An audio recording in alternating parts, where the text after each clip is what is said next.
Orang-orang yang mengurangi tidurnya 1 jam, secara fisik dia lemah, kata orang, tapi secara rohani dia akan lebih kuat. Orang kalau kuat rohani, fisiknya kuat gak? Ahlul Badar 313 orang bisa mengalahkan 1000-an bahkan lebih orang-orang kafir Quraisy dan tentara-tentara yang lain. Itu kenapa? Karena kekuatan rohani. Bulan puasa 17 Ramadan perut lapar, sahur pun sedikit, namun Allah Subhanahu wa ta'ala mengirim tentaranya karena rohaninya kuat. Jadi jangan berpikir kalau kita kurang tidur tahajud kekuatan kita melemah, enggak, justru menguat ya. Assalamualaikum warahmatullahi wabarakatuh. Bismillahirrahmanirrahim. Ashhadu an la ilaha illallah wa ashhadu anna Muhammadar Rasulullah. Allahumma salli ala sayyidina Muhammad wa ala ali sayyidina Muhammad. Rabbi israh li sadri wa yassir li amri wahlul 'uqdatam min lisani yafqahu qawli. Amin. Bismillahirrahmanirrahim. Salam hormatku, salam ta'zimku buat para sahabat-sahabatku tercinta, baik yang ada di dalam ataupun yang ada di luar negeri. Semoga kita semua senantiasa selalu di dalam lindungan Allah Subhanahu wa ta'ala. Amin ya rabbal alamin.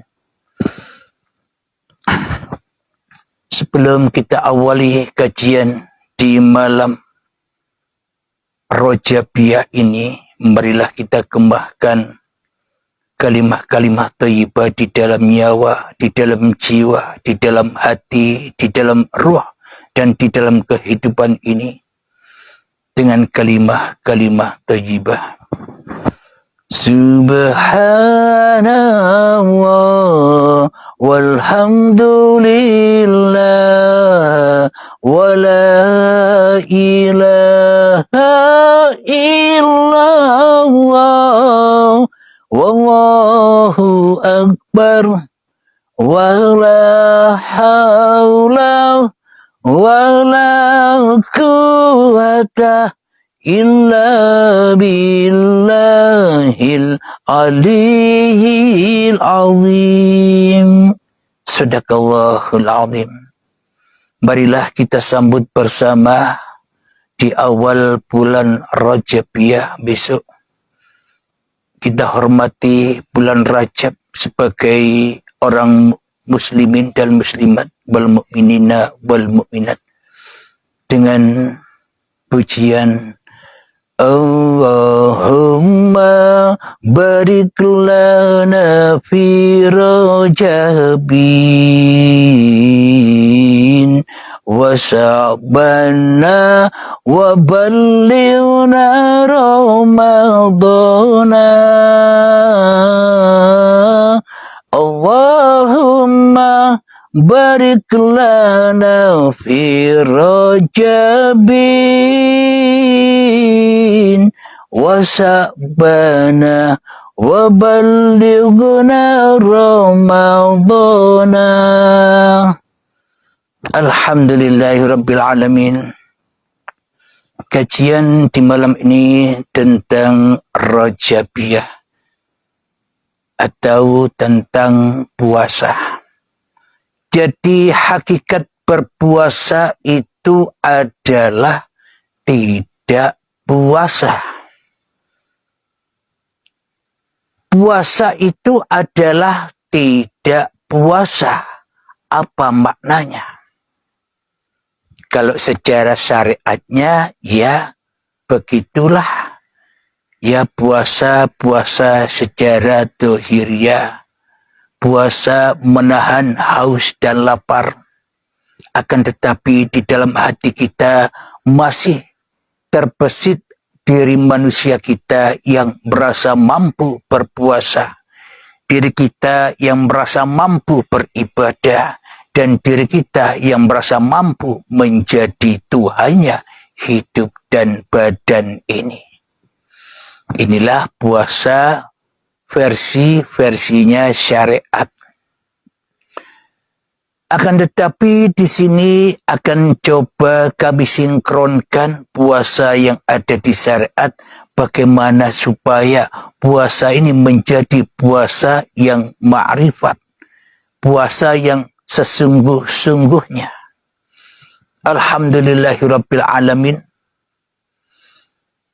Bagaimana mungkin kita berpuasa selama ini, baik di dalam puasa sunnah rojabiyah atau di dalam puasa wajib di bulan suci Ramadan.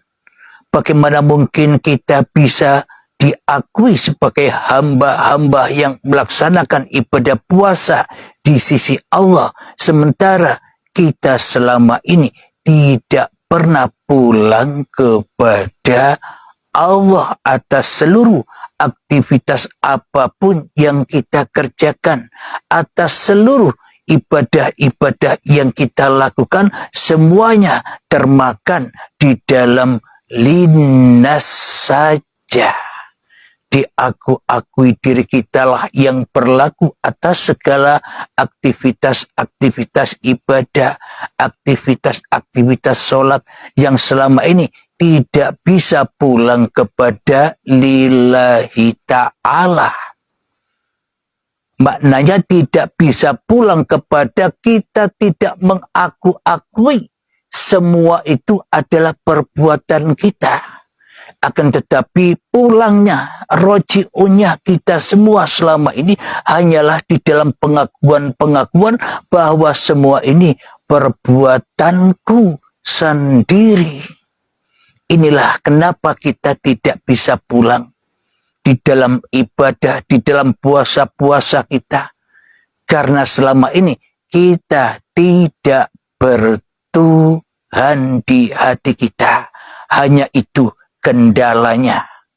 Apapun yang kita lakukan, agama apapun yang kita peluk, nama Tuhan siapapun namanya, beribadah apapun di dalam syariat-syariat bermacam-macam agama, bila tak mengenal siapa yang menciptakanku, siapa Tuhan yang mewujudkanku, siapa Tuhan yang menghidupkanku, siapa Tuhan yang menguasaiku, selamanya kita takkan pernah bisa pulang dan memulangkan seluruh ibadah-ibadah ritual yang selama ini kita lakukan kepada lillah, kepada Tuhan. Karena kita selama ini yang jadi Tuhannya, bagaimana mungkin kita bisa pulang kepada Sang Maha Pencipta selama ini, sementara kita yang selama ini menjadi yang Maha Mencipta atas hidup kita sendiri, yang Maha Pencipta atas badan kita sendiri, yang Maha Pencipta atas solat-solat kita sendiri, yang Maha Pencipta atas puasa-puasa yang kita lakukan. Berarti selama ini kan kita tidak bisa pulang. Tidak bisa pulang ke kampung halaman. Tidak bisa pulang ke kampung akhirat. Karena kita selama ini makan apa yang kita lakukan sendiri. Mayoran bersama iblis dan setan. Ibadah dan puasa serta aktivitas yang kita lakukan selama ini hanyalah untuk pemuas hawa nafsu kita sendiri, agar kita diakui oleh manusia bahwa kita sudah beragama, agar kita diakui oleh manusia bahwa kita sudah puasa, agar kita diakui oleh manusia bahwa kita sudah punya Tuhan. Karena sesungguhnya yang kita pertuhankan di dalam hati kita selama ini bukan Allah, tapi manusia. Kita butuh pengakuan-pengakuan manusia bahwa kita telah beragama dan bertuhan. Karena kita selama ini mentuhankan diri manusia kita, berarti yang jadi Tuhan adalah manusia-manusia yang memandang kita, manusia-manusia yang menyaksikan kita. Itulah yang kita pertuhankan di dalam hati kita, sehingga kita selama ini tidak bisa pulang kampung karena tersesat di dalam pengembaraan di dunia yang fana ini, yang rusak ini. Alhamdulillahirabbil alamin. Sebelum kita lanjutkan kembali tentang babakan selamat datang di bulan Rajab, yakni dengan tema puasa itu adalah tidak puasa, marilah kita hening-heningkan dulu hati kita, sunyi-sunyikan dulu hati kita, beristirahatlah jadi Tuhan sejenak. Karena tujuan sholat itu adalah induk segala ibadah, dan tujuan sholat itu, tujuan zakat itu, tujuan puasa itu, tujuan hati itu agar supaya kita berhenti jadi Tuhan, agar kita mati dan yang berkuasa atas kita Tuhan. Itulah tujuan agama, itulah tujuan syariat-syariat apapun agamanya. Alhamdulillahirabbil alamin. Marilah kita mengheningkan cipta. Mulai, silakan. Bismillahirrahmanirrahim.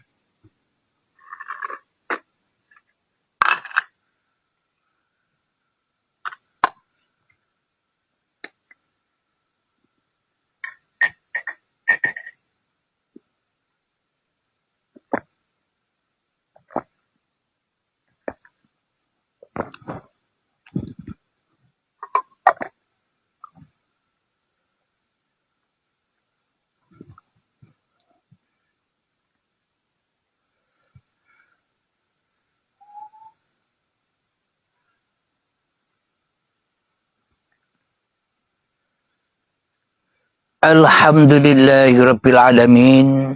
Mengheningkan cipta selesai. Bismillahirrahmanirrahim. Puasa adalah tidak berpuasa. Hakikat puasa itu adalah tidak berpuasa. Jadi agar kita besok melaksanakan puasa di bulan Rajab, agar bisa langsung diterima oleh Allah. Tidak nunggu nanti. Kalau nunggu nanti berarti otomatis ditolak dan tidak diterima oleh Allah. Kenapa? Karena pasti kalau nunggu nanti pasti ibadahnya, pasti sholatnya, pasti puasanya, pasti haji dan umrohnya pasti ditolak bila nunggu nanti. Kenapa? Karena masih manusianya yang wujud menjadi Tuhan di dalam lelaku-lelaku yang kita lakukan selama ini. Pasti tidak diterima. Kenapa? Bagaimana mungkin diterima semua ibadah, sementara kita selama ini tidak mempersembahkan semua ibadah kepada yang berhak. Maknanya bagaimana mungkin kita bisa diterima semua amal-amal ibadah itu bila di dalam hati kita masih berposisi jadi Tuhan. Bagaimana mungkin Allah menerima amal ibadah yang tidak dipersembahkan kepada Allah? Tentunya semua ibadah, semua puasa, dan semua aktivitas yang kita lakukan selama ini hanyalah untuk kepentingan-kepentingan, hanyalah untuk pemuas hawa nafsu kita sendiri. Alhamdulillahirabbil alamin. Agar diterima sholat, ibadah, puasa kita, tentunya ya kita wajib pulang dulu. Ibarat kita membawa oleh-oleh dari sebuah perjalanan, membawa oleh-oleh dari sebuah pengembaraan, membawa oleh-oleh untuk pulang ke rumah. Bila belum sampai rumah, apakah bermanfaat oleh-oleh itu? Bila belum sampai rumah, apakah bisa berfaedah oleh-oleh itu untuk kita persembahkan kepada keluarga kita yang kita tinggal di rumah selama kita bepergian seumpama. Jadi untuk mempersembahkan itu, ya jangan di dalam pengembaraan, jangan di dalam pencarian, jangan di dalam kebingungan. Maka dari itu harus tahu jalan pulang dulu, sehingga sudah sampai di Baitullah baru bisa dipersembahkan. Ketika sudah sampai di rumah, baru oleh-oleh yang kita bawa dari pengembaraan bisa kita bagikan kepada anak-anak, kepada istri, kepada sanak saudara bila sudah sampai di rumah. Itu kiasan saja. Maka dari itu ibadah yang kita persembahkan, sholat yang kita persembahkan, puasa yang kita persembahkan, bagaimana mungkin bisa sampai kepada Allah sebelum kita sampai di dalam Baitullah. Bagaimana mungkin amal-amal ibadah itu, sholat itu, puasa itu, zakat itu, semua sholawatan, dzikiran, tahajud, duha, dan sebagainya bisa sampai kepada Allah. Sementara kita selama ini qalbun kafirin baitun nas. Di dalam hati kita masih berupa, masih berdiri kokoh Tuhan, hawa nafsu kita. Sebelum sampai Baitullah, sebelum sampai Allah, ya dimakan sendiri, dinikmati sendiri ibadah-ibadah yang dipersembahkannya untuk setan dan iblis, dibakar di dalam neraka jahanam. Tidak akan pernah sampai semua ibadah itu bila kita belum bertemu di dalam Baitullah, di dalam qalbun mukminin Baitullah. Jadi bukan Baitullah di Mekah itu. Bila yang di Mekah itu kita anggap Baitullah, syirik. Karena itu batu makhluk. Alhamdulillahirabbil alamin. Jadi hakikat lambang dari Ka'bah, lambang dari Baitullah yang ada di Mekah itu adalah hati setiap manusia sebagai kiblatnya seluruh alam. Hati manusia sebagai imamnya seluruh alam. Logikanya begini, coba Anda hayati. Bila tak ada hati atau hidup atau nyawa atau jiwa atau ruh, apakah Anda bisa mewujudkan segala sesuatu? Apakah Anda bisa kelihatan wujudnya langit? Apakah Anda bisa kelihatan wujudnya bumi, lautan, sungai, hutan, pegunungan? Tanpa uripe Allah, apakah Anda bisa sholat? Apakah Anda bisa ibadah? Apakah Anda bisa puasa? Apakah Anda bisa bekerja? Dan sebagainya. Inilah penjelasan secara logika yang nyata bahwa hati setiap manusia itu adalah uripe Allah. Itulah Baitullah. Ketika manusianya sudah menempuh jalan baiat atau jalan rela, ridho bahwa manusianya sesungguhnya Adam tidak ada. Jadi untuk dipersembahkan kembali semua ibadah, ya wajib masuk surga dulu, baru ketemu Allah. Bila belum masuk surga, bagaimana mungkin bisa ketemu Allah? Jadi inilah kiasan-kiasan ibadah itu. Bila kita belum masuk ke dalam babakan Baitullah, maka semua amal yang kita lakukan bukan ibadah namanya, akan tetapi maksiat, akan tetapi kemungkaran, fahsya wal mungkar itu namanya. Kenapa? Karena salah Tuhan, karena tidak mempertuhankan Tuhan yang menciptakan diri kita.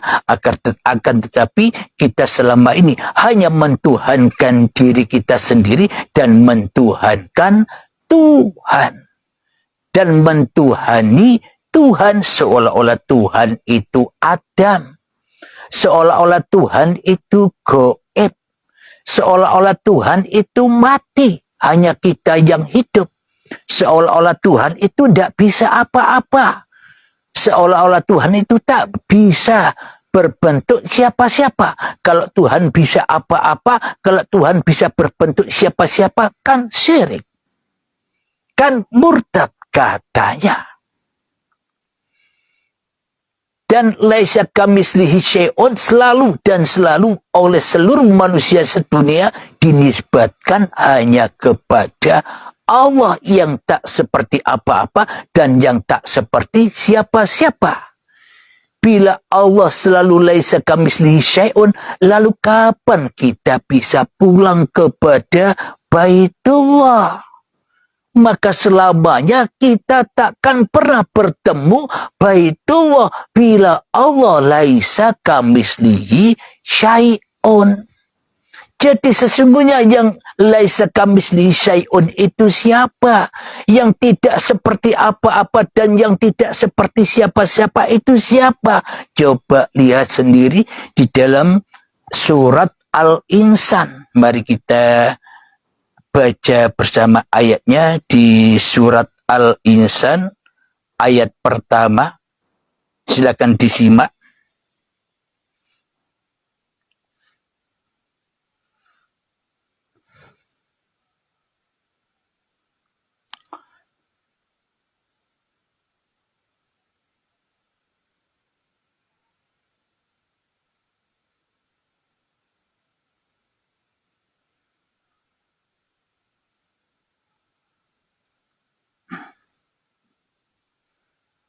Mari kita bacakan ya.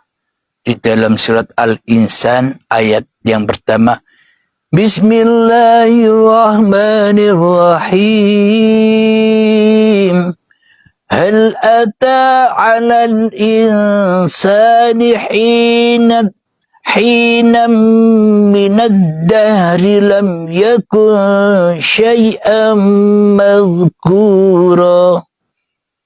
Yang artinya, bukankah pernah datang kepada manusia waktu dari masa yang ketika itu belum merupakan sesuatu yang dapat disebut.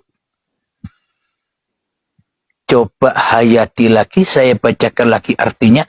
Bukankah pernah datang kepada manusia waktu dari masa yang ketika itu belum merupakan sesuatu yang dapat disebut. Berarti yang laisa kamitslihi syai'un itu siapa? Berarti yang gaib itu siapa? Berarti yang Adam itu siapa? Itulah hakikat diri manusia kita yang bukan apa-apa dan yang bukan siapa-siapa. Jelas ayatnya.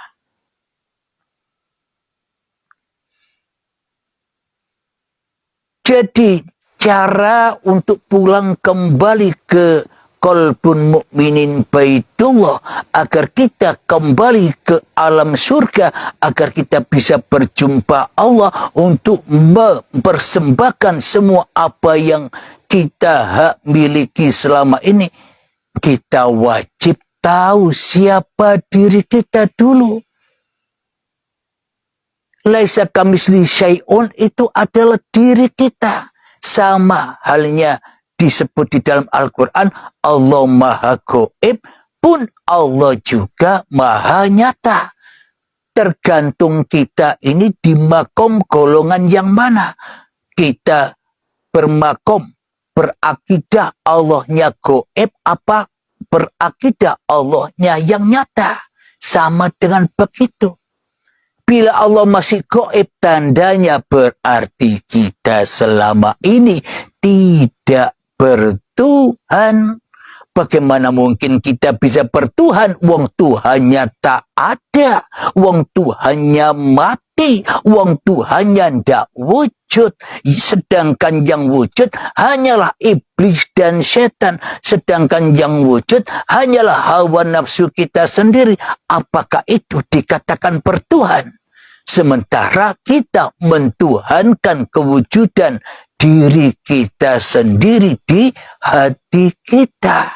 Bagaimana mungkin bila Allah gaib kita bisa menyerahkan amal perbuatan ibadah kita kepada yang tidak ada? Jadi bagaimana caranya? Ya wujudkan dulu Allahnya. Ya adamkan dulu dirimu. Baru Allah wujud. Bila manusianya yang gaib, maka wujudlah Allah. Bila manusianya yang wujud, ya gaiblah Allah. Di surat Al-Baqarah pun ada keterangan begini. Alladzina yu'minuna bil ghaibi. Orang-orang yang mukmin, orang-orang yang beriman itu adalah percaya kepada yang gaib. Maknanya percaya bahwa Allah itu gaib, percaya bahwa Allah itu tiada. Masa begitu? Masa orang beriman percaya kepada bahwa Allah itu tiada? Masa orang beriman itu percaya bahwa Allah itu mati? Masa orang beriman percaya bahwa Allah itu gaib? Kebalik dong. Berarti yang wujud, yang nyata, yang berkuasa kan setannya selama ini. Kita dibohongi setan di dalam menafsirkan ayat suci Al-Quran kok ikut-ikut. Mestinya artinya alladzina yu'minuna bil ghaibi. Orang-orang yang beriman itu adalah orang-orang yang percaya di dalam hatinya bahwa dirinya lah yang gaib, Allah yang wujud. Dirinya lah yang adam, Allah yang nyata. Itulah orang-orang yang beriman. Coba dihayati sobat-sobat. Bila penafsiran saya salah, mohon disalahkan. Dan bila benar, silakan dihayati dan diamalkan. Selama ini seluruh manusia memaknai kan begitu. Alladzina yu'minuna bil ghaibi. Percaya bahwa Allah itu tak ada. Percaya bahwa Allah itu gaib. Lalu nyembah apa selama ini kita? Berarti inilah tanda bukti kita selama ini belum bertuhan, belum beragama-agamanya.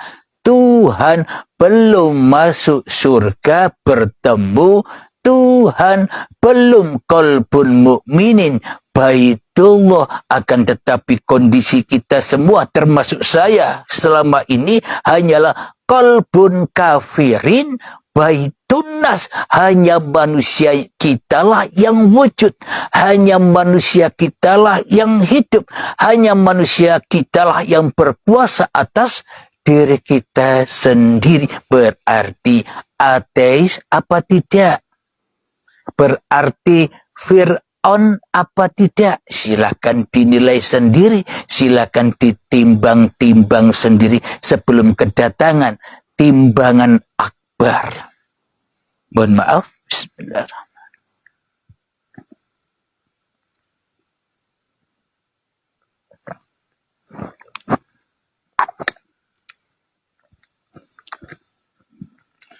Alhamdulillahirabbil alamin. Untuk menyambut bulan Rajabiyah, marilah kita pelan-pelan menggali bagaimanakah cara, terutama di dalam induk-induknya ibadah, bagaimana mungkin, bagaimana caranya agar solat-solat yang kita lakukan diterima langsung oleh Allah. Dan bagaimanakah caranya puasa-puasa kita besok langsung diterima oleh Allah? Supaya puasa, supaya solat itu diterima, ya jangan solat. Supaya puasa itu diterima, ya jangan puasa. Maknanya jangan salah paham. Bukan tidak solat seperti tidak solatnya dohir. Bukan seperti tidak puasa, tidak puasanya dohir. Maknanya solatlah dohirnya, maknanya puasalah dohirnya, akan tetapi hapuslah pengakuanmu, hapuslah kewujudanmu, hapuslah kehidupanmu di dalam semua amal-amal itu. Maka otomatis semuanya kembali kepada lillah, ke dalam surganya Allah. Jadi agar amal ibadah bisa terima, wajib masuk surga dulu, wajib masuk qalbun mukminin baitullah dulu. Apa maknanya? Wajib mati dulu. Jadi malam ini wajib mati dulu. Di dalam sholat mati, di dalam puasa mati. Itulah yang dimaksud.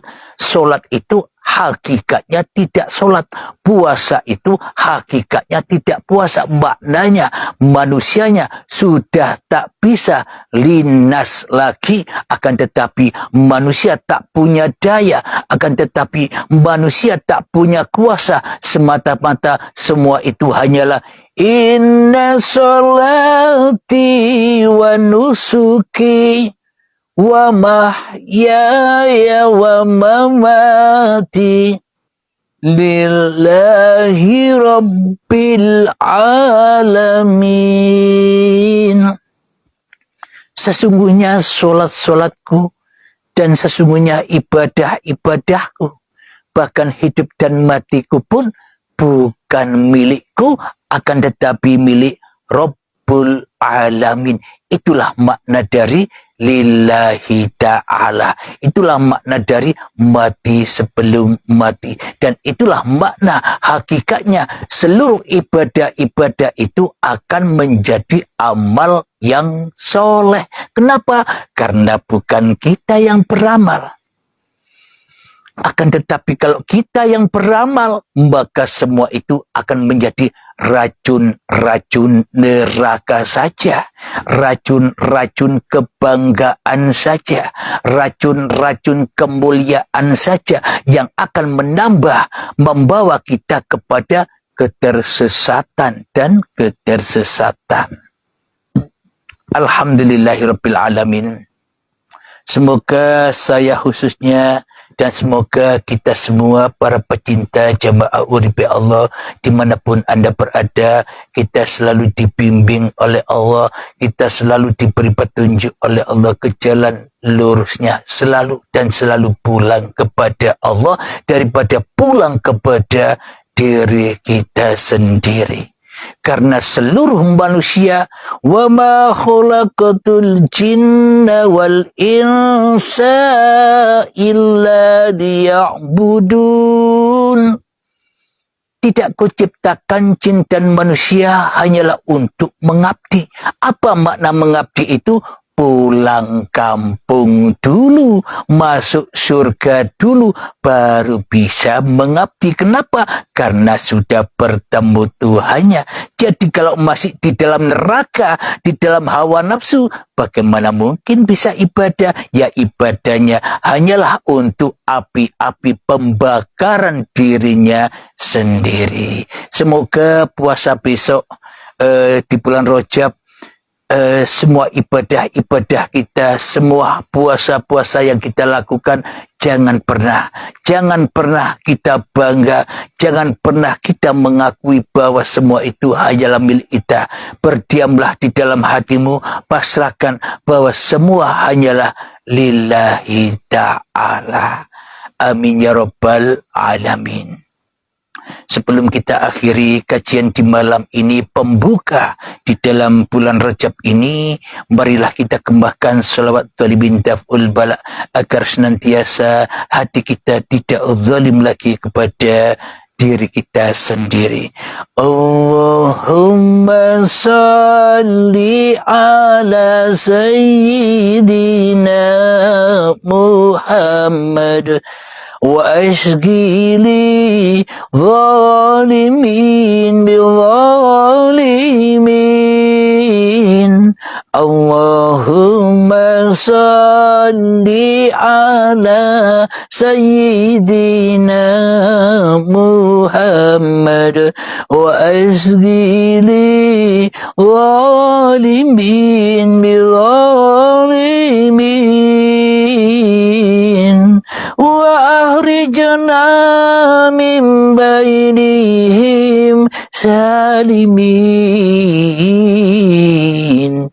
وعلى آله وصحبه أجمعين الحمد لله رب العالمين اللهم صل على سيدنا محمد وعلى آل سيدنا محمد ربنا ظلمنا أنفسنا وإن لم تغفر لنا وترحمنا لنكونن من الخاسرين ربنا اغفر لنا ولوالدينا وارحمهما كما ربيانا صغارا اللهم يا قاضي الحاجات اللهم يا مجيب الدعوات اللهم يا رافع الدرجات اللهم يا محل المشكلات اللهم يا شافي الأمراض اللهم يا كافي المهمات اللهم يا دافع البليات اللهم اختم لنا بالإيمان اللهم اختم لنا بالإسلام بجاه سيد المرسلين والحمد لله رب العالمين ربنا آتنا في الدنيا حسنة وفي الآخرة حسنة وقنا عذاب النار آخر كلام السلام عليكم warahmatullahi wabarakatuh.